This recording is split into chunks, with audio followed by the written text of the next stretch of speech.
Hello everyone, good morning and welcome back to my channel daily blogger Indian চ্যানেলে তোমাদের সবাইকে অনেক অনেক ভালোবাসা ও স্বাগত জানাই। আশা করছি তোমরা সবাই খুব ভালো আছো, আমিও ভালোই আছি। তো দেখো, সকালবেলা ঘুমের থেকে উঠে এখানে বিছনাটাকে আমি চেঞ্জ করে নিচ্ছি, মানে বিছনা চাদরটাকে। কারণ তোমরা জানোই যে আমার বিছনা চাদরটা বারবার দুদিন অন্তর অন্তরই চেঞ্জ করতে হয়। তার কারণ হলো মাম্মা সবসময় বিছনার মধ্যে সমস্ত কিছু নিয়ে ওঠে আর বিছনাটা বারবার নোংরা করে, যার কারণে আমার প্রায়শই বিছনা চাদর চেঞ্জ করতে হয়। তো সেই কারণে আজকেও ওই বিছনা চাদরটাকে চেঞ্জ করে দিচ্ছি, আর যেটা পাতা ছিল সেটাকে কেচে দেবো। তো দেখো, আর নিচে প্লাস্টিক পাতানো থাকে, কারণ কি মাম্মা হিসু করে সবসময়, তো বলতে পারে না। তো সেই কারণেই ওই বিছনার নিচে, মানে বিছনা চাদরের নিচে একটা প্লাস্টিক পাতা আছে। আর এখানে দেখো, মাম্মা এখানে বিছনা চাদর পাচ্ছি আর মাম্মা এদিক ওদিক দৌড়াদৌড়ি করছে। ও নিচে নামবে না, কান্না করছে, তো সেই কারণে ওকে বিছনার উপরেই রেখেছি। আর এখানে মা খাচ্ছিল, তো মাম্মাকে একটু দিল, তো মাম্মা খেলো না, ও খাবে না ওটা, মা ওটস খাচ্ছিল। তো ওকে আমি দেখি দুধ দিয়ে ভাত রয়েছে, ভাত খাইয়ে দেবো যদি খায়। তো কান্নাই করছিল ও, যেহেতু ওর খিদে পেয়ে গেছে সকালবেলা ঘুমের থেকে ওঠার পরে। তো ওকে একটু জল খাইয়ে দিলাম, তবে বিছনাটা ভালো করে পেতে ওকে তো ফ্রেশ করানো হয়ে গেছে আগে, শুধু ওর জামাটা চেঞ্জ করা হয়নি। তো একবারে খাইয়ে ওকে জামা চেঞ্জ করিয়ে দেবো, কারণ এখন যদি আমি জামাটা চেঞ্জ করে দিই তাহলে খাওয়ানোর সময় আবারও সেই জামার মধ্যে ফেলবে, চেঞ্জ করতে হবে। তো এখানে একটু আদর খাচ্ছিল আমার কাছে, তারপরে মাম্মাকে আমি ওই খাইয়ে দাইয়ে ওই জামা চেঞ্জ করিয়ে দিয়ে বসে দিয়ে, মানে কার্টুন চালিয়ে বসিয়ে দিয়েছি। ও এখন এই ফোনটা হলো ওর বাবার একটা পুরনো, নষ্ট ফোন, ওটা নিয়েই খেলছিল। তো তারপরে মাম্মা এখানে বসে খেলা করছে আর আমি গেলাম একটু চা করতে। তো এখানেই রচাই করব, তোমাদের তো বললাম যে দুধ চাটা করে কটা দিন ধরে খুব গ্যাসের প্রবলেম হচ্ছিলো, আমি তো খাই না বেসিক্যালি দুধ চা।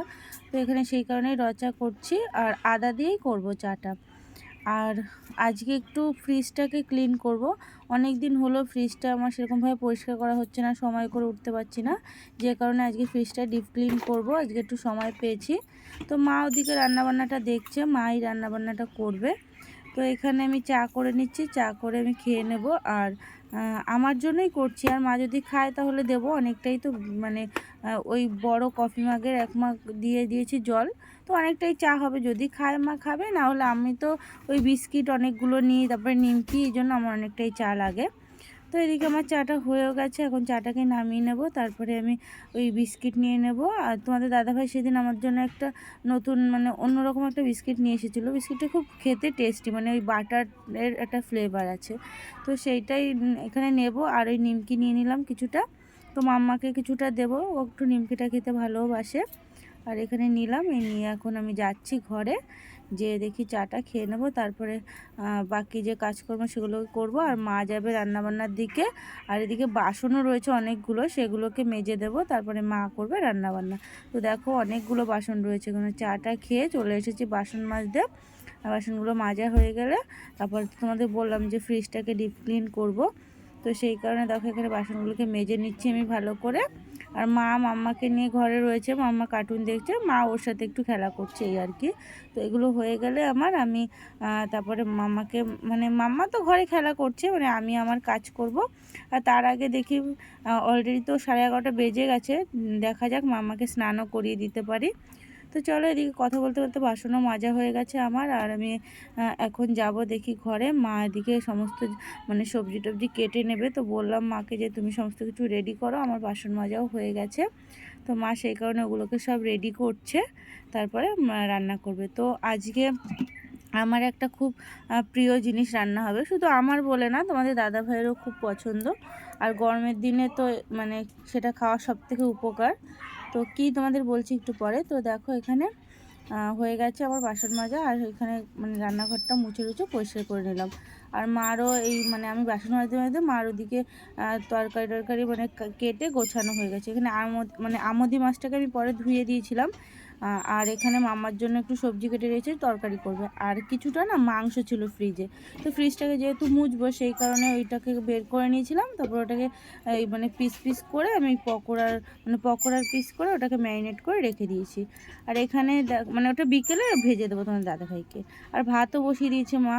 আর মাম্মা এখানে এসেছে, মার কাছে এই যে বিস্কিট নিতে এসেছিলো, তো মা বিস্কিট দিতে গেছে। তো বিস্কিট নেবে না, নিমকিটা নেবে। তো তোমাদের যেটা বলছিলাম যে স্পেশাল যে রান্নাটা আমার খুব পছন্দের, এখানে দেখো আলু মানে আলু পোস্ত হবে। তো এখানে আলুটাকে মা ভাজছে আর আমার ওদিকে ওই মানে পোস্তটা পেস্ট করাও হয়ে গেছে। তো আগের দিন কি হয়েছিল, পোস্তটা পেস্ট করতে খুব সমস্যা হচ্ছিল, জানি না কেন। আজকেরটা তাও মানে হয়েছে ঠিকঠাক, অ্যাকচুয়ালি মিক্সি তো হতেই চায় না। তো এখানে তারপরে চলে আসলাম, মাম্মাকেও স্নান করানো আমার হয়ে গেছে এর মধ্যে। তারপরে এখানে চলে এসেছি ফ্রিজটাকে পরিষ্কার করতে। আর দেখো আমার দেখা দেখি মাম্মাও এখানে পরিষ্কার করছে। মানে ও একটা ওর এই প্যান্ট নিয়ে এসেছে এনে, মানে ওইটা পরে না, ওই প্যান্টটা গাডারটা ঢিলা হয়ে গেছে, তো ওটা এনে ও ওখানে মুছছে। দেখছি আমাকে ন্যাকড়া দিয়ে আমি পরিষ্কার করছি। তো এখানে আমি ফ্রিজের সমস্ত কিছু বের করে নিয়েছি। আর তার আগে ফ্রিজটা বন্ধ করে রেখেছিলাম, কারণ কি বলতো জল জল থাকে, তো ফ্রিজটা বন্ধ করে রাখলে একটু ড্রাই হয়ে যাবে, তারপরে মুছতে সুবিধা হয়। তো তারপরে এখানে আমি প্রথমে একটা ন্যাকড়া দিয়ে মানে যে ভিতরে যে ড্রাই ড্রাই যে ডাস্টগুলো ছিল সেগুলোকে বের করে নিলাম। মানে ওই যে গুঁড়ো মতো থাকে বা সবজির যেগুলো খোসা টোসা অনেক সময় পড়ে যায় না, সেগুলো ওই সব পরিষ্কার করে নিলাম। তারপরে কি করলাম, ওই একটু ভিজে ন্যাকড়া দিয়ে মুছে নিয়েছি। আর কিছু কিছু জায়গায় অনেক সময় না ওই ধরো ডাল বা তরকারি পড়ে যায়, একটু দাগ মতো হয়ে যায়, সেই জায়গায় একটু হালকা ওই সার্ফ দিয়ে মানে ওই ভিম বার দিয়ে আর স্কচব্রাইট দিয়ে একটু ডলে নিয়েছি। তারপরে ওই ভিজে ন্যাকড়া দিয়ে মুছে নিয়েছি ভালো করে। মুছে তারপরে একটা শুকনো ন্যাকড়া দিয়ে ভালো করে মুছে নিলাম। আর যে সমস্ত ফ্রিজের যে সরঞ্জামগুলো ছিল, মানে যেই সব ওই যে সেলফগুলো ছিল, সেগুলোকে আগে তো বের করে নিয়েছি, ওগুলোকে তারপরে ধুয়ে নেব। তো এটাকে আগে ক্লিন করে নিই, তারপর এটা ড্রাই হয়ে যাবে ফ্রিজটা, আর ওগুলো ধুয়ে কিছুক্ষণ রেখে দেবো, তারপরে বিকেলের দিকে সেট করে দেবো। আর তার আগে ফ্রিজটাকে চালু করতে হবে, কারণ তোমাদের দাদাভাই একটু পরেই চলে আসবে, ও মাছ মাংস নিয়ে আসবে, সেগুলোকেও রাখতে হবে। তো চালু না করলে ওগুলো তো আবার নষ্ট হয়ে যাবে, যা গরম পড়েছে। তো সেই কারণে আগে এটাকে ক্লিন করে নিলাম। আর এখানে মাম্মাও যেন না এসে, আমি এগুলো করছি আর ও এখানে এসে মানে আমার দেখা দেখি মানে ও মুছছে সমস্ত কিছু। তো দেখো এদিকে ফাইনালি আমার ফ্রিজটাকে মোছা হয়ে গেছে, মানে পুরো ক্লিন করা হয়ে গেছে। আর এর মধ্যে তোমাদের দাদাভাইও চলে এসেছিলো। তো ও আসার সময় দই নিয়েছিল, মানে টক দই নিয়ে এসেছিলো। তো সেটাই বসে খাচ্ছিলাম, যে খুব গরম লাগছিল, মানে প্রচণ্ডই তো গরম পড়েছে। তো ওই মাম্মাকেও একটু খাওয়াচ্ছিলাম, আমিও খাচ্ছিলাম। একবারই মানে টক দই নিয়ে নিলাম, তারপরে খেলাম আর মাম্মাকেও একটু খাওয়ালাম। তারপরে ওই ফ্রিজের যে জিনিসগুলো ছিল, ওই সেলফগুলো, সেগুলোকে আমি একটু ধুয়ে টুয়ে নিলাম। আর তার মধ্যে মা রান্নাবান্না তো কমপ্লিট হয়ে গেছে, তোমাদের দাদাভাইকে মা খেতে দেবে, তোমাদের দাদাভাই স্নান করে আসলে। তো এগুলো করে আমি স্নান করে পুজো দিয়ে তারপরে খাবো। তো অলরেডি মানে এগুলো করে স্নান দান করতে করতে অনেক দেরি হয়ে গেছিলো, মানে প্রায় আমার খেতে খেতে 5টা বেজে গেছিলো। তো কিছু করার নেই, সব দিন তো সময় হয় না, আর সব দিন না কাজের মুডও থাকে না। তো সেই দিন একটু মানে বলতে পারো কাজের মুডটাও ছিল, মানে শরীরটাও ভালো ছিল, এই আর কি। তো এই সমস্ত কিছু আমি ধুয়ে টুয়ে নিলাম। আর এই কাছের জিনিসগুলো তো খুব সাবধানে এসে করতে হয়, মানে একটু যদি হাতের থেকে ফসকে যায় তো পুরো গেল। তো খুব সাবধানে করে এইগুলো ধুচ্ছিলাম আমি। তো এইসব করলাম। আর ডিপ ফ্রিজটা আমি ক্লিন করলাম না, কারণ ডিপ ফ্রিজটা আগে একদিন ক্লিন করেছিলাম, আর আজকে ক্লিন করতে গেলে হবে না, যেহেতু তোমাদের দাদাভাই চলে এসেছে, ও ওই ফ্রিজে ওগুলো রাখবে, ডিপ ফ্রিজে মাছ মাংসগুলো, সেই আর কি। তো এদিকে দেখো কথা বলতে বলতে তোমাদের সাথে এগুলো ধোয়া হয়ে গেছে আমার। তো এই সব সমস্ত কিছু এখানে ধুয়ে নিয়েছি আমি, আর এগুলো এখানে জল ঝরা দিতে রেখেও দিলাম। এখন আমি যাবো স্নান করতে, স্নান করে এসে পুজো দেবো, দেন খেয়ে নেবো। আর মাম্মা ওদিকে, মানে মাম্মাকে তার আগে আমি ঘুম পাড়িয়ে দিয়েছি মাঝখানে, সেটা তো তোমাদের দেখা হয়নি, মানে সেই সময় ওই ফোনটা একটু চার্জে ছিল, এই আর কি। তো মাম্মাকে তখন ঘুম পাড়িয়ে দিয়েছিলাম। তারপরে দেখো চলে এসেছি এখানে সন্ধ্যাবেলা। তো গুড ইভিনিং ফ্রেন্ড। তো দেখো এখানে আমি সমস্ত মানে ফ্রিজের যে সেলফগুলো সমস্ত কিছুকে এখন আমি লাগিয়ে নিচ্ছি। তো তোমরা দেখতেই পাচ্ছ ফ্রিজটা চালু রয়েছে, তার কারণ তো তোমাদের বললাম। তারপরে ঠান্ডা জলেরও একটা ব্যাপার আছে, ঠান্ডা জল এখন মানে খেতে হয়, না হলে খুব মানে তৃষ্ণা মেটে না, এরকম একটা ব্যাপার। তোমাদের দাদাভাই তো লাগবেই। তো সেই কারণে ফ্রিজটা তো চালু করা হয়েছিল, আর মাছ মাংসের জন্য, এই আর কি। তো এখন আমি এই সমস্ত কিছু এখানে সেট করে নিলাম, আর জলগুলোকেও সেট করে ঠিক করে রাখলাম। তো তারপরে চলে এসেছি, এই যে তোমাদের বললাম ম্যারিনেট করে রেখেছিলাম পকোড়াগুলো, সেগুলোকে ভাজতে।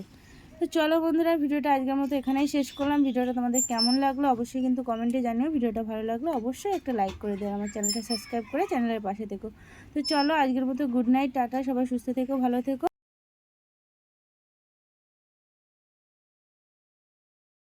তো কালকে একটা জায়গায় ঘুরতে যাচ্ছি, তো কোথায় যাচ্ছি না যাচ্ছি সমস্ত কিছু তোমাদের সাথে নেক্সট ব্লগে শেয়ার করবো। তার জন্য তোমরা পাশে থেকো, ভিডিওটা দেখতে থাকো, সমস্ত কিছু তোমরা জানতে পারবে, দেখতে পারবে।